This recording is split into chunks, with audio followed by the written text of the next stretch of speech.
اس کے بعد آ، ابھی جس طریقے سے آ، بلوچستان کے لوگوں کے گلے شکوے ہیں، مسنگ پرسنس کا کیس ہے، آ، جو اور کچھ مسائل ایسے ہیں جو وہ کافی عرصے سے ڈیمانڈ کر رہے ہیں، لیکن اس پہ سچ کوئی کام نہیں ہوا، بلکہ مسنگ پرسن کے حوالے سے بھی کہا جاتا ہے کہ شاید 20%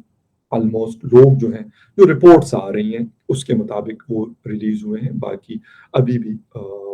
کہاں ہیں یہ کسی کو پتہ نہیں۔ ابھی حفیظ بلوچ کا کیس ابھی بھی ہمارے بلوچ بھائی جو ہیں اسٹوڈنٹس، وہ نیشنل پریس کلب اسلام آباد میں بیٹھے ہوئے ہیں اور وہ پروٹیسٹ کر رہے ہیں، کافی دن ہو گئے ان کو کہ یہ جو فزکس پڑھانے والے تھے حفیظ بلوچ صاحب، ان کو اٹھایا گیا ہے، اور ان کے فادر بھی جب میں گیا تھا کچھ دن پہلے اسلام آباد میں تھا، تو ان کے فادر بھی مجھے وہ لوگ بتا رہے تھے کہ ان کے فادر جو ہیں وہ ایک دن پہلے آئے تھے، میری ان سے بھی بات ہوئی۔ ایمان ان کے ساتھ، ایمان مزاری، نو ڈاؤٹ، مطلب آئی ریئلی اپریشیٹ ہر کہ وہ ان کے ساتھ ہے اور ہم سب ان کے ساتھ ہیں۔ مطلب ایمان تو خیر میں کہتا ہوں کہ وہ تو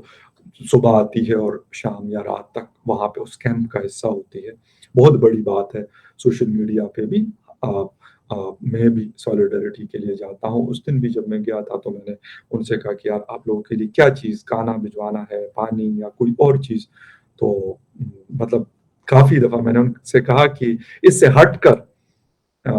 کہ آپ لوگوں کی کیا ڈیمانڈز ہے وہ کیا ہے، لیکن میں نے کہا جو آپ بلوچوں کی ہمارے پشتونوں کی روایات ہیں تو وہ ایسی ہے کہ آپ بلوچستان ہے، میں نے کہا ہم بھی خیبر پختونخوا سے ہیں لیکن پھر بھی اسلام آباد میں آپ ہمارے مہمان ہیں، یہ آپ کا اپنا شہر ہے، جس طرح ہم ہیں خیبر پختونخوا سے ہیں بلوچ، لیکن پھر بھی آپ کیونکہ پڑھ رہے ہیں یہاں پر زیادہ تر گھر آپ لوگوں کے بلوچستان میں ہیں، تو ان کو میں نے تو انہوں نے خیر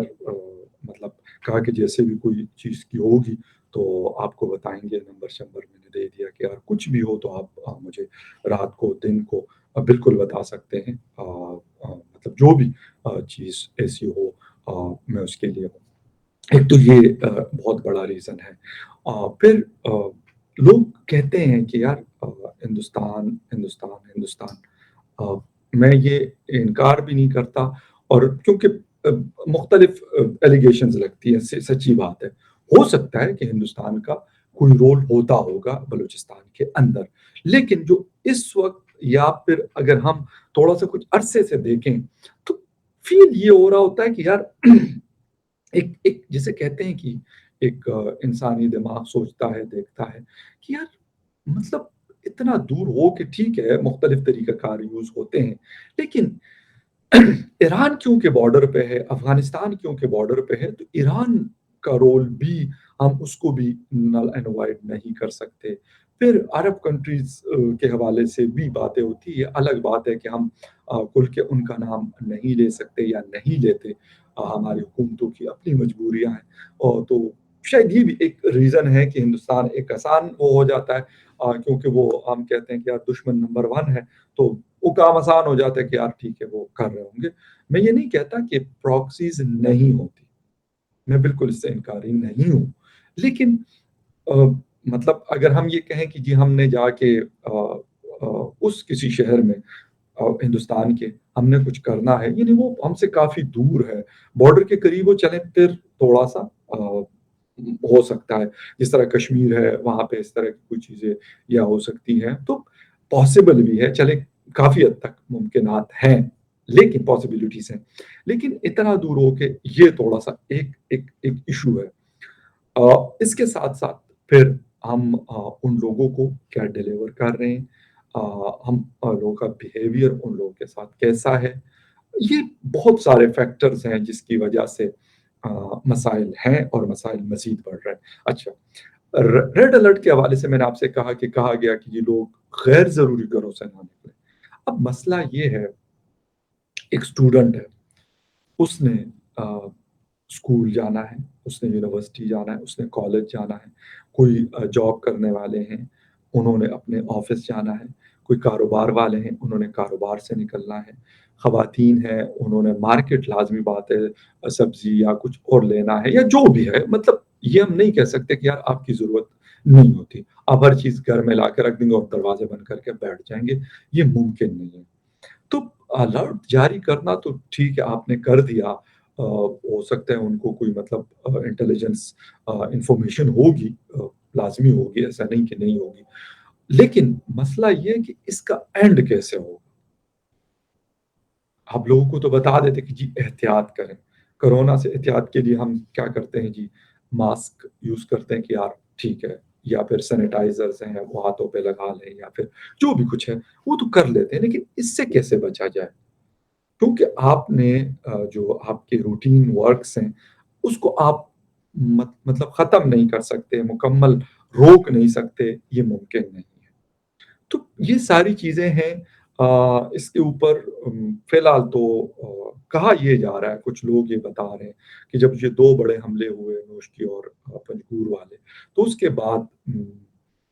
کافی بڑے اسکیل پہ آپریشنز ہوئے اور بہت ساری چیزیں ہوئیں، لیکن اس کے بعد بھی 2 دفعہ سبی میں اور کوئٹہ میں اٹیکس ہوئے ہیں، سوسائڈ اٹیکس۔ یہ ایک ایسا رجحان ہے جو سب سے ڈینجرس ہے۔ اس کی وجہ کیا ہے کہ آپ اس کو روکنا جو ہے، میں کہتا ہوں میں اپریشیٹ کرتا ہوں، یقین کریں کہ جو ہمارے پولیس کے لوگ ہوتے ہیں، ایف سی کے لوگ ہوتے ہیں، ہمارے فوج کے لوگ ہوتے ہیں، ایک بڑی مشکل جنگ لڑ رہے ہیں، اس میں کوئی شک نہیں ہے کہ میں کہوں کہ یار یہ آسان ہے، بہت مشکل ہے، کیونکہ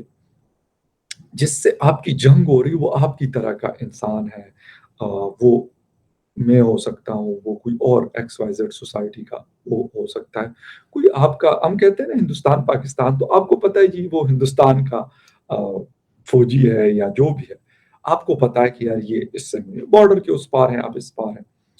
لیکن جو آپ اپنے علاقے میں لڑتے ہیں تو وہ پھر بہت مشکل ہو جاتی ہے وہ چیز، تو یقیناً ان لوگوں کی بھی کے لیے بھی بہت مشکلات ہیں اور بڑھ بھی رہی ہیں، اور وہ کوشش بھی میرا خیال کرتے ہیں، ان کی کوشش کے ساتھ ساتھ میں کہتا ہوں کہ اگر جو بڑے لوگ ہیں، ان اداروں کو چلانے والے ہیں، اگر وہ کچھ پالیسیز ایسی بنا لیں، کچھ ایسے کام کیے جائیں میرے خیال میں، تو شاید پھر یہ جو گولی کے سامنے ہر وقت کھڑے رہتے ہیں، جن میں ہمارے بہت سارے کیپٹنس کی جانیں گئی ہیں، ابھی ریسنٹلی بلوچستان میں ہمارے پرانا فاٹا وزیرستان وغیرہ میں، تو شاید اس کو کم کیا جا سکتا ہے، پولیس والوں کے ہمارے بیچارے بھائی ہیں، ان کی جانیں گئی ہیں، وہ تو اس کو شاید کم کیا جا سکتا ہے، کیونکہ جو مجھے لگتا ہے یا پھر میں جو ان علاقوں کے ایکسپرٹس ہیں، مطلب جو سمجھتے ہیں اس کو بہت اچھے طریقے سے، بلوچستان، خیبر پختونخوا، افغانستان کو، تو ان سے جب میں سنتا ہوں تو کہتے ہیں کہ یار مطلب یہ والی چیز تو آپ نے چلو کرنی ہی کرنی ہے، آپ لڑیں گے ان کے ساتھ، لیکن اس کے ساتھ ساتھ دوسری بھی چیزیں ہیں جس کو کرنے کی بڑی اشد ضرورت ہے، اگر وہ کی جائیں تو شاید اس سے حالات پھر تھوڑے سے بہتر ہو سکتے ہیں، لیکن ایک بات میں بار بار کہہ رہا ہوں، 2022 جب سے شروع ہوا ہے، حالات فی الحال بہتری کی طرف نہیں جا رہے، انفارچونیٹلی بہتری کی طرف نہیں جا رہے، بلکہ بد سے بدتر والی جو کہانی ہے وہ دیکھنے کو مل رہی ہے، جو بھی لوگ سپورٹ کرتے ہیں یا جو بھی what ever the thing is, لیکن ایٹ دا اینڈ نقصان جو ہے وہ عام عوام کا یا پھر ملک کا یا پھر اس طرح کی چیزوں کا ہو رہا ہوتا ہے، تو دیکھتے ہیں کہ کیا ہوتا ہے۔ اب یہ ایک نئی ریڈ الرٹ جاری کر دی، خدا خیر کرے کہ اب پھر کن معصوموں کی جانیں جو ہے وہ اس کا لقمہ بن سکتے ہیں، خدا نخواستہ ان چیزوں میں ان کی جانیں جا سکتی ہے، لیکن الرٹ تو جاری ہو گیا، لیکن واٹ از نیکسٹ، یہ بہت امپورٹنٹ سوال ہے کہ آگے کیا ہوگا۔ Thank you very much, Balochistan کے حوالے سے ایک نیوز اپڈیٹ تھی، میں نے کہا آپ کے ساتھ شیئر کر لوں، کسی اور نیوز اپڈیٹ میں پھر ملتے ہیں، ٹیک کیئر۔